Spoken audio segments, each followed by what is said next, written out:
स्नेहांगिनी प्रार्थीत्व को समालोचना करुवा समालोचक जुक्ति अनुसार जेहेतु से जिला बाहर एणु से अन्य प्रार्थी दुर्बल किंतु नुआपड़ार भाषा संस्कृति और परंपरा रे पूर्वर अनेक बाहरी नेता परीक्षा देइछंती और पास कर बरं नुआपड़ार जनता बाहरी नेता मानू ही पसंद करती केवल नुआपड़ा नुहे अतीत रे बीजेडी जो निर्वाचन मंडली रे अनेक द्वंद्व थाए सेठारी बाहरी नेता दे गढ़ जितबार सक्षम हो 2024 निर्वाचन जदिओ यह देखा मिल नाला किंतु 2019 निर्वाचन रे बीजेडी 5टी निर्वाचन मंडली रे परीक्षा निरीक्षा करितला एवं सफल मध्य होइतला।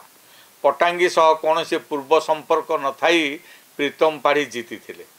सेहीपरि लांजीगढ़ प्रदीप दिशारी मालकानगिरी मुकुंद सोढ़ी केन्द्रापड़ारू शशिभूषण बेहेरा एवं जगतसिंहपुर प्रशांत मुदुली निर्वाचन जीति दलर शक्ति ही प्रार्थी अधिक गुरुत्व बहन करिवो। राजेंद्र ढोलकिया पुओ जय ढोलकिया जेहेतु निजे बीजेडी छाड़ी विरोधी शिविर प्रार्थी होइछंती बीजेडी समर्थक माने तांको ग्रहण करि न पारंती। एहा बाद बीजेपी रे पुरुणा बसंत पंडा परिवार और तांको संगठन ढोलकिया को पसंद करि न पारंती।